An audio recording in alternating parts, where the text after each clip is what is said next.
Nah, mulai live. Mulai. Udah mulai. Ini udah sih moderator. Udah mulai. Lanjut moderator. Assalamualaikum warahmatullahi wabarakatuh. Waalaikumsalam warahmatullahi wabarakatuh. Selamat sore Bapak Guru dan teman-teman lainnya yang berbahagia. Pertama-tama, marilah kita panjatkan puji syukur kepada Allah Subhanahu wa Ta'ala karena telah memberikan rahmat, kesehatan, dan keselamatan sehingga kita dapat berkumpul di ruang Zoom kelas pada hari ini. Adapun topik yang akan kami bahas adalah tentang landasan pendidikan serta penerapannya bagi kehidupan sehari-hari. Perkenalkan, nama saya Rizka Fitri Handayani dengan NIM 21003147 yang akan bertugas sebagai moderator pada hari ini. Saya akan membimbing jalannya diskusi ini. Adapun anggota kelompok saya yaitu Indi dengan NIM 2108 6072 dan Nur Malika Ulfa dengan NIM 21003136. Sedangkan rangkaian acara yang akan kita lewati adalah yang pertama, sesi pembukaan, 2, sesi penyampaian materi, 3, sesi tanya jawab, dan 4, sesi penutup. Baik teman-teman, langsung saja kita mulai ke sesi pertama adalah pembukaan. Marilah kita mengucapkan bismillah bersama-sama. Bismillahirrahmanirrahim. Selanjutnya adalah penyampaian materi. Saya persilahkan kepada Nindi untuk membacakan materi yang pertama.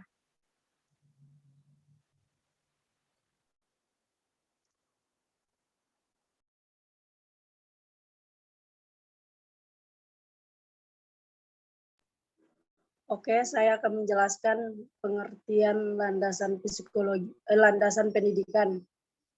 Dalam bahasa Inggris, landasan disebut dengan istilah foundation, yang dalam bahasa Indonesia menjadi fondasi. Penting untuk mengawali sesuatu. Landasan adalah alas atau dasar pijakan dari sesuatu hal, suatu titik tumpu atau titik tolak dari suatu hal, atau suatu fondasi tempat berdirinya sesuatu hal. Sedangkan pendidikan adalah bagian penting dari kehidupan yang sekaligus membedakan manusia dengan makhluk hidup lainnya. Berdasarkan pengertian tersebut, bisa disimpulkan bahwa landasan pendidikan adalah pedoman atau asumsi yang menjadi dasar atau titik tolak dalam rangka praktik pendidikan menuju pendewasaan dan menuju kehidupan manusia yang lebih berarti. Selanjutnya adalah bagian-bagian dalam landasan pendidikan. Yang pertama adalah landasan agama. Setiap usaha, kegiatan, dan tindakan yang disengaja untuk mencapai suatu tujuan harus mempunyai landasan tempat berpijak yang baik dan kuat. Oleh karena itu, pendidikan agama Islam sebagai suatu usaha membentuk manusia harus mempunyai landasan bagi semua kegiatan di dalamnya. Landasan itu secara garis besar ada 3, yaitu Al-Quran, sunnah, ijtihad, dan perundangan yang berlaku di negara kita. Yang pertama adalah Al-Quran. Islam adalah agama yang membawa misi umatnya menyelenggarakan pendidikan dan pengajaran. Al-Quran merupakan landasan paling dasar yang dijadikan acuan dasar hukum tentang pendidikan agama Islam. Karena pendidikan karena termasuk usaha atau tindakan untuk membentuk manusia, termasuk ke dalam ruang lingkup muamalah. Pendidikan sangat penting karena ia ikut menentukan corak dan bentuk asal dan bentuk amal dan kehidupan manusia. Yang kedua adalah as-sunnah. Sunnah merupakan landasan kedua bagi cara pembinaan pribadi manusia Muslim. Sunnah selalu membuka kemungkinan penafsiran berkembang. Itulah sebabnya mengapa ijtihad perlu ditingkatkan dalam memahami termasuk sunnah yang berkaitan dengan pendidikan.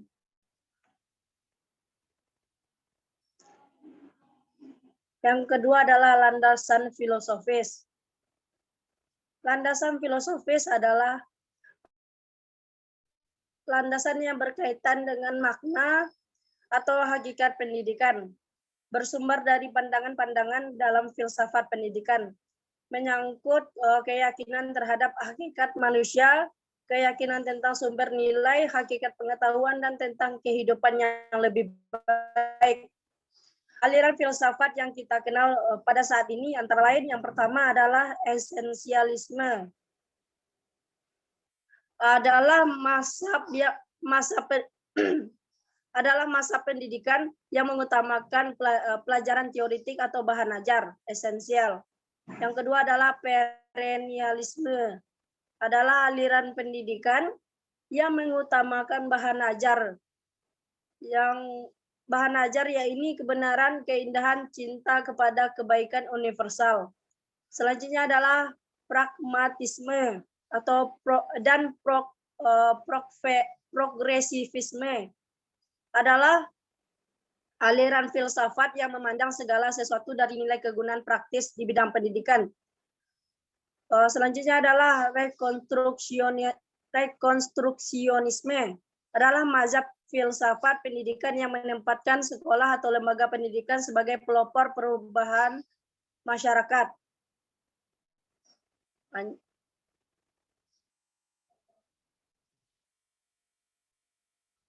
Ya.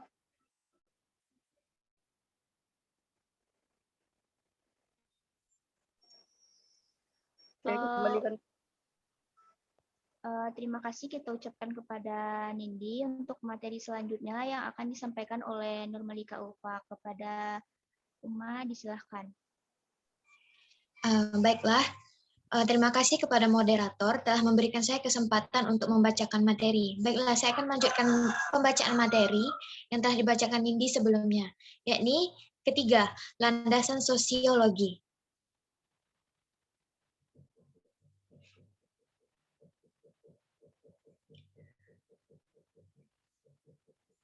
Dasar sosiologis berkenaan dengan perkembangan, kebutuhan, dan karakteristik masyarakat.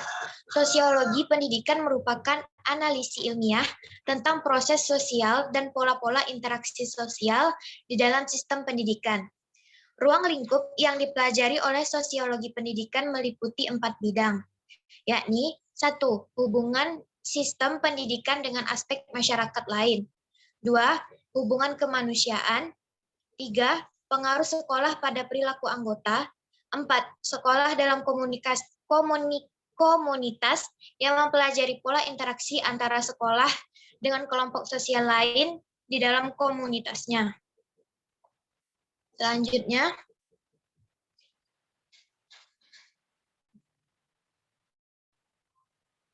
yang keempat, yaitu legalitas. Disebut juga dengan hukum atau yuridis. Landasan legalitas pendidikan yaitu asumsi-asumsi yang bersumber dari peraturan perundang-undangan yang berlaku yang menjadi titik tolak dalam rangka praktek pendidikan atau studi pendidikan. Yang kelima,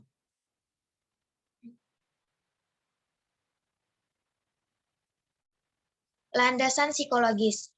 Landasan psikologis merupakan salah satu ruang lingkup dalam menentukan landasan pendidikan yang akan dibuat, khususnya dalam mempelajari aspek kejiwaan manusia. Karena aspek kejiwaan anak didik harus dikuasai untuk membantu memilih metode dan teknik pembelajaran yang tepat, baik ketika mengajar, membina mental, dan memberikan petunjuk. Sehingga jika guru tidak mampu memahami aspek psikologis, anak didik akan berakibat fatal dalam pembelajaran.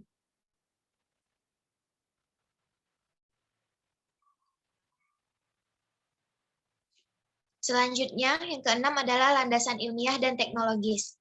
Kebutuhan pendidikan yang mendesak cenderung memaksa tenaga pendidik untuk mengadopsi teknologi dari berbagai bidang. Teknologi ke dalam penyelenggaraan pendidikan. Pendidikan yang berkaitan erat dalam proses penyaluran pengetahuan haruslah mendapat perhatian yang proporsional dalam hal bahan ajaran. Dengan demikian, pendidikan bukan hanya berperan dalam pewarisan iptek, tetapi juga ikut menyiapkan manusia yang sadar iptek dan calon pakar iptek itu.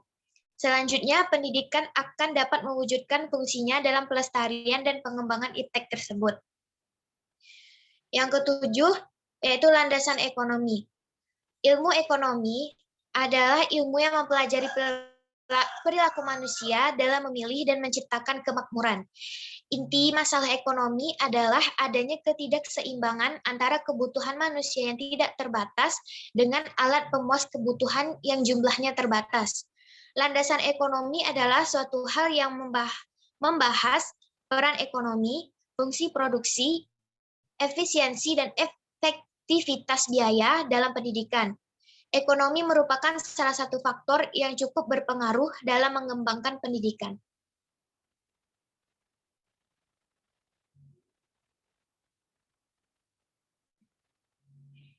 Selanjutnya, yang kedelapan adalah landasan sejarah. Pergerakan pendidikan mewarnai suatu sejarah bangsa karena adanya dorongan untuk memperkaya ilmu pengetahuan dan atau keinginan merubah kondisi suatu umat pada keadaan yang lebih baik. Perjalanan sejarah pendidikan dunia telah lama berlangsung, mulai dari zaman Helenisme, yaitu sekitar 1150 sebelum Masehi sampai 500. Selanjutnya ada landasan budaya. Pendidikan adalah suatu upaya sadar untuk mengembangkan potensi peserta didik secara optimal. Usaha sadar itu tidak boleh dilepaskan dari lingkungan peserta didik berada, terutama dari lingkungan budayanya. Karena peserta didik hidup tak terpisahkan dalam lingkungan dan bertindak sesuai dengan kaidah-kaidah budayanya. Pendidikan yang tidak dilandasi oleh prinsip itu akan menyebabkan peserta didik tersebut tercabut dari akar budayanya. Ketika hal ini terjadi, maka mereka tidak akan mengenal budaya dengan baik, sehingga ia menjadi orang yang asing dalam lingkungan budayanya. Selain menjadi orang asing, yang lebih mengkhawatirkan adalah dia menjadi orang yang menyukai budayanya.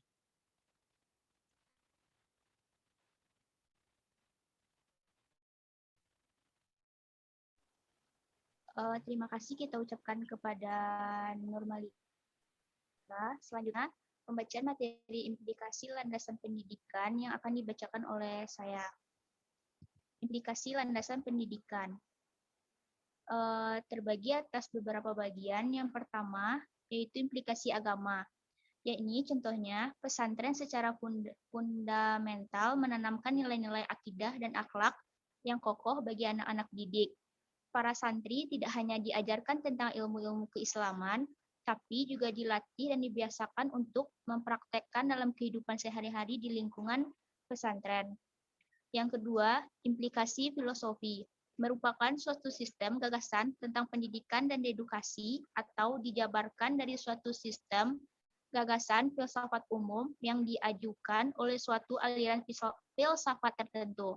Terdapat hubungan implikasi antara gagasan-gagasan dalam cabang-cabang filsafat umum terhadap gagasan-gagasan pendidikan.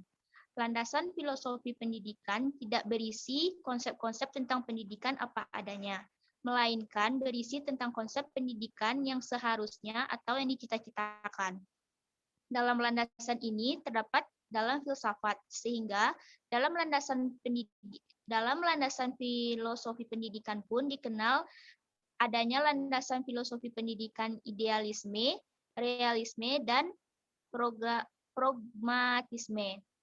Selanjutnya, implikasi sosiologi.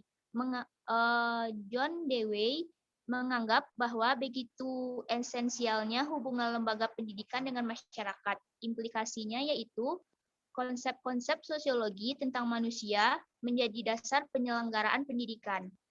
Masyarakat sebagai ekologi pendidikan atau sebagai lingkungan tempat berlangsungnya pendidikan.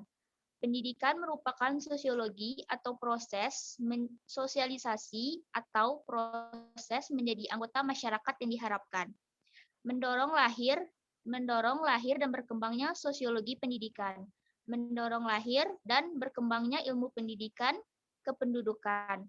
Yang terakhir, mendorong lahir dan berkembangnya aliran sosiologisme pendidikan kenyataan menunjukkan bahwa masyarakat mengalami perubahan.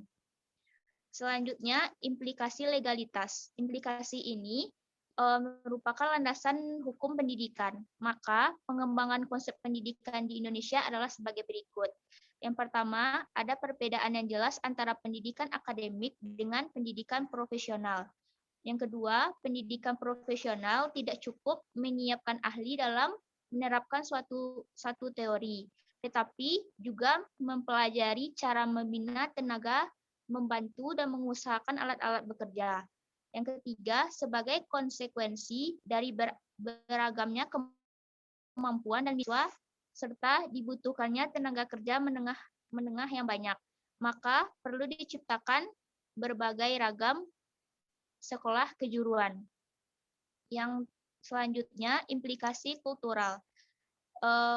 Kurikulum di sekolah harus disusun berdasarkan pada kebudayaan nasional yang berlandaskan pada falsafah Pancasila, di mana perkembangan kebudayaan daerah telah tercakup di dalamnya. Integritas kebudayaan nasional akan tercermin dalam isi dan organisasi kurikulum, karena sistem pendidikan kita bermaksud membudayakan anak didik itu berdasarkan kebudayaan masyarakat dan bangsa kita. Selanjutnya, implikasi sosiologi. Melalui kajian psikologi, kita dapat memahami perkembangan perilaku apa aja yang diperoleh peserta didik setelah mengikuti kegiatan pendidikan atau pembelajaran tertentu. Kajian psikologi telah memberikan sumbangan nyata dalam pengukuran potensi-potensi yang dimiliki setiap peserta didik, terutama setelah dikembangkannya berbagai tes psikologi, baik untuk mengukur tingkat kecerdasan, bakat, maupun kepribadian individu lainnya. Selanjutnya, implikasi ilmiah dan teknologis. Implikasi iptek dalam perkembangan kurikulum antara lain, pengembangan kurikulum harus dapat meningkatkan dan mengembangkan kemampuan berpikir peserta didik. Yang kedua, pada kemampuan peserta didik untuk mengenali dan merevitalisasi produk teknologi yang telah lama dimanfaatkan oleh masyarakat Indonesia. Yang ketiga, perkembangan iptek terhadap pengembangan kurikulum yang di dalamnya mencakup pengembangan isi atau materi pendidikan, penggunaan serta penggunaan sistem evaluasi. Selanjutnya, ekonomi merupakan salah satu bagian sumber pendidikan yang membuat anak mampu mengembangkan efeksi, kognisi, dan keterampilan. Selanjutnya, implikasi sejarah.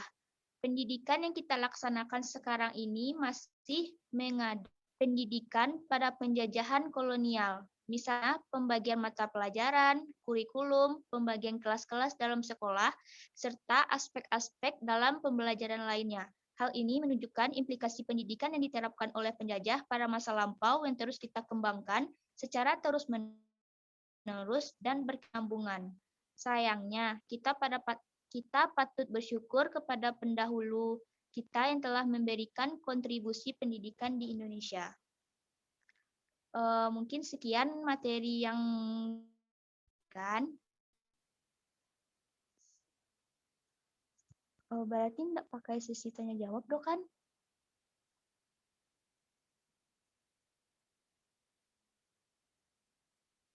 Umah.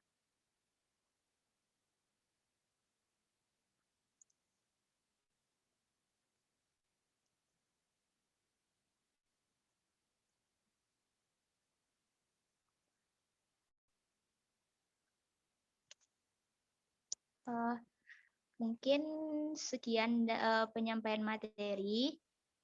Jika ada kesalahan, saya mohon maaf. Kami dari kelompok 3 mengucapkan terima kasih.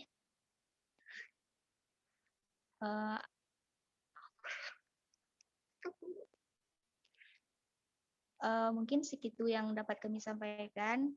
Saya akhiri. Assalamualaikum warahmatullahi wabarakatuh. Waalaikumsalam warahmatullahi wabarakatuh.